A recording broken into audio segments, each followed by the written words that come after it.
बंदा दिख रहा है, क्या नाम है ये? कृष्ण कुमार बिश्नोई। क्या नाम है? कृष्ण कुमार बिश्नोई। अब ये बंदे का मैं यहाँ जिक्र क्यों कर रहा हूँ, क्योंकि अभी मैंने आपका पेपर लिया और आपके परफॉर्मेंस में आपको देख रहा हूँ क्या है। मैं इसलिए ऐसे लोगों को, मैं भी न्यूज़ पढ़ते रहता हूँ, तो ऐसे लोगों को जब देखता हूँ न्यूज़ में, ये काफी चर्चा में बने हुए हैं, इनका नाम चल रहा है अभी। एक ऐसा बंदा जिसको लोग कह रहे हैं अभी वो दबंग है काफी, ऐसा बंदा है एकदम बिंदास। 1994 की पैदाइश है, राजस्थान, बाड़मेर जिला। ठीक है, वहां की पैदाइश है इनकी। पिता जन्म से मतलब कर्म से भी और जन्म से वही किसान। 6 भाई बहन, 4 बहनें, 2 भाई।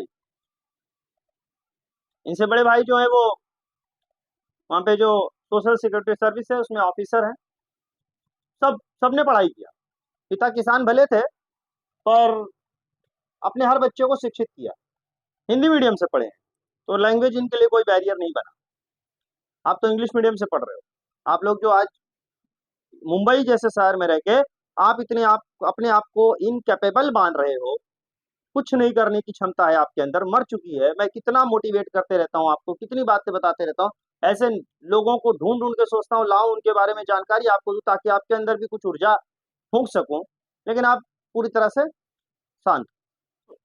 फैमिली में उसके 4 बहनें, बड़ा भाई तो बताया सिक्योरिटी ऑफिसर। 4 बहनों में 2 बहनें डॉक्टर हैं, एक बहन नर्स है और एक बहन पटवारी है। वहां पे गांव में जो पद वगैरह होता है उसमें एग्जैक्टली मुझे नहीं पता। बट देखा जाए तो सभी भाई बहन बढ़िया चीजों में है। किसान परिवार क्या एक्सपेक्ट कर सकता है, बेटा इतनी बड़ी पोस्ट पे कैसे जा सकता है। तो बचपन से पिता के साथ किसानी करते करते, तो जब बड़े हुए, आपको शायद पता नहीं है ये पूरा जो अपना बारमेर जिला था प्राइमरी वहीं से किए थे। 8वीं में इन्होंने पूरा डिस्ट्रिक्ट टॉप किया था। 2008 में इन्होंने इनका 10वीं पूरा हुआ। 2012 में इन्होंने अपना जोधपुर से ही 12वीं कंप्लीट किया था, केंद्रीय विद्यालय से। अब हिंदी मीडियम से थे, तो आगे की पढ़ाई पढ़ने के लिए दिल्ली चले गए, सेंट स्टीफेंस कॉलेज। वहां से बीए किए पॉलिटिकल साइंस में। इनका ये सपना था कि मैं बहुत आगे पढ़ाऊंगा, बनाऊंगा कुछ बड़ा। और इनका सपना था कि ये बाहर जाके कुछ विदेश में पढ़ाई करें। तो वहां से 2013 में इन्होंने अपनी डिग्री कंप्लीट की। मास्टर्स करना था, तो इन्होंने मास्टर्स करने के लिए फ्रांस की यूनिवर्सिटी थी, Paris school of international affairs, वहां की स्कॉलरशिप अप्लाई की। और पूरे भारत से ये समझ लो कि यही वो बंदे थे जिनको वो स्कॉलरशिप मिली थी 40 लाख की। एकमात्र बंदा। 2013 इतनी बड़ी उपलब्धि थी। इस बंदे ने वो उपलब्धि हासिल की, हिंदी मीडियम का बच्चा उपलब्धि हासिल की। वहां गए, फ्रांस में पढ़ाई किए, 2 साल अपनी मास्टर्स कंप्लीट किया अंतरराष्ट्रीय सुरक्षा में। वहां मास्टर्स करने के बाद यूनाइटेड नेशंस में, यूनाइटेड नेशंस पता है ना, यूनाइटेड नेशंस में इनको जॉब मिला था, 30 लाख सालाना। वो बंदे ने काम किया 1 साल, पर कहते ना दिल अभी भरा नहीं, सपने और थे, उड़ान और भरनी थी। इच्छाएं अभी ऐसी थी ना कि पूरी नहीं हुई, तृप्त नहीं हुआ, मन फील नहीं होता। घर पे फोन किए कि मैं इंडिया आना चाहता हूँ, मुझे आगे कुछ करना है, बड़ा कुछ करना है। आ गए इंडिया, माँ बाप खुश, चलो बेटा आ गया इंडिया।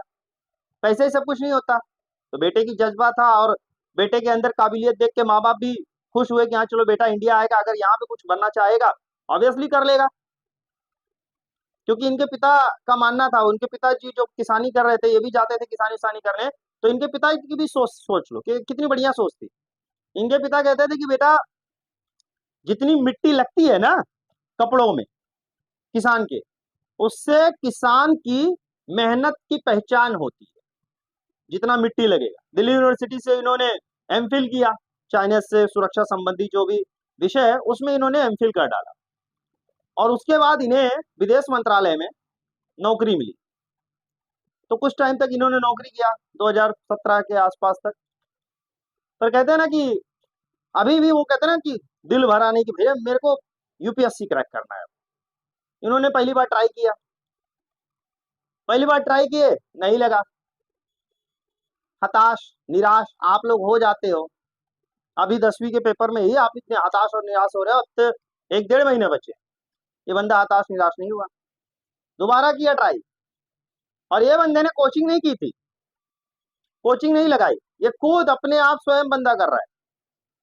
बिना कोचिंग के इस बंदे ने सेकेंड अटेम्प्ट में ही यूपीएससी क्रैक कर दिया। 2018 बैच के आईपीएस बन के निकल गए, Indian police services pass out हो गए। अब इनका कारनामा सुनो, बंदा इतना जुझारू है, इतना काबिल है, मस्तिष्क भगवान ने दिया है, बचपन से ही पढ़ाई को अपना ताकत बनाया, तो आज उसको ख्याति मिल रही है। तो कर्म भी वैसे है। 2019 में पोस्टिंग हुई मेरठ में, उत्तर प्रदेश, जानते हो मेरठ, मुजफ्फरपुर, ऐसे ऐसे इलाके हैं जहां पे दबंगई, गुंडागर्दी, गैंग वॉर सब चलता है।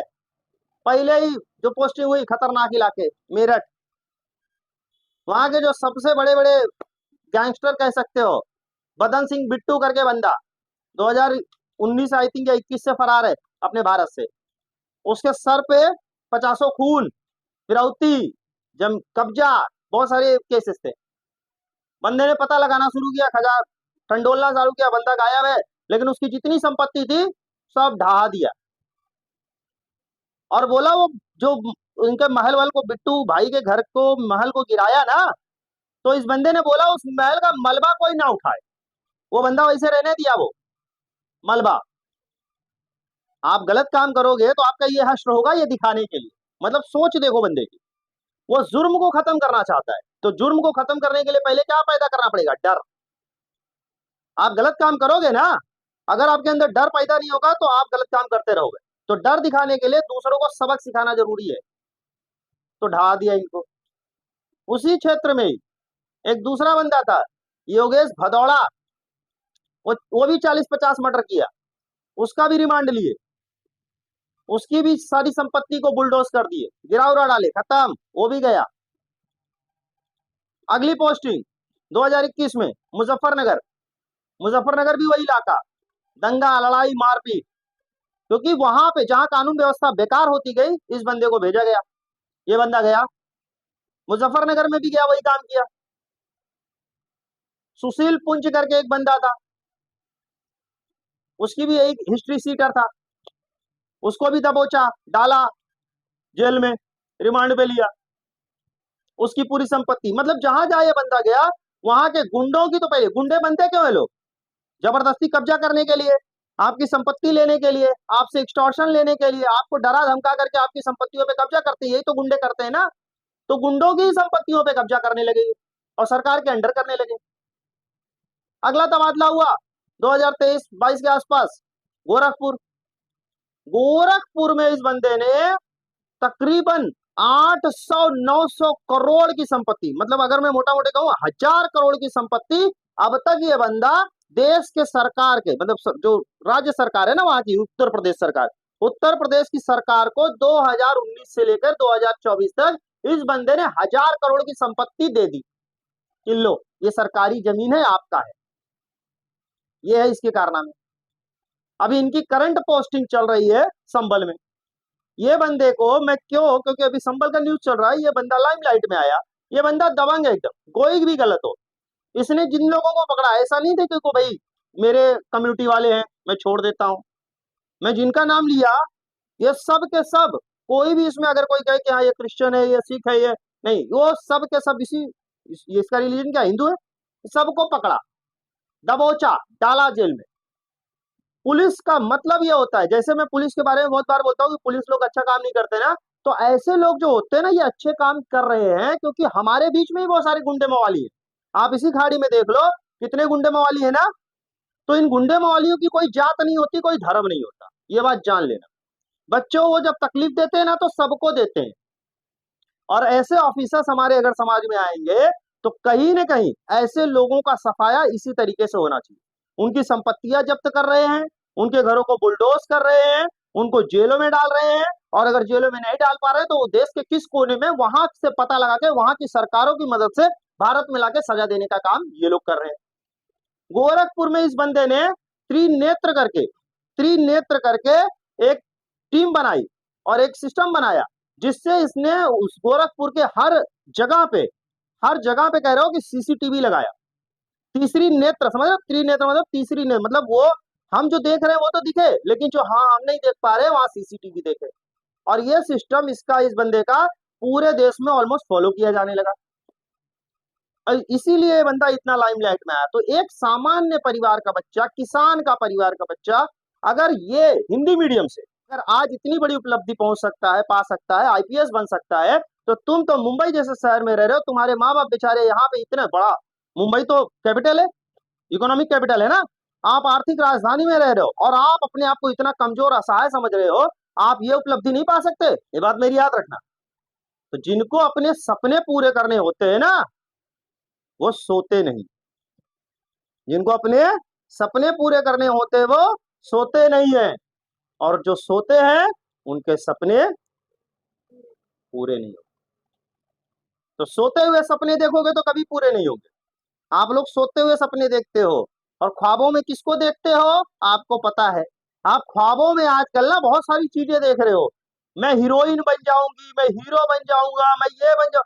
आप हीरो हीरोइन नहीं बन सकते, आप ऐसे हीरो बनो ना, ये हीरो है असली। वो बॉलीवुड में डांस करने वाला, नृत्य करने वाला, वो ऋतिक रोशन, सलमान खान, शाहरुख खान, या ये टाइगर श्रॉफ जो बॉडी ऐसा एप्स निकाल के दिखा रहा है, ऐसा कूद के मार रहा है, वो हीरो है?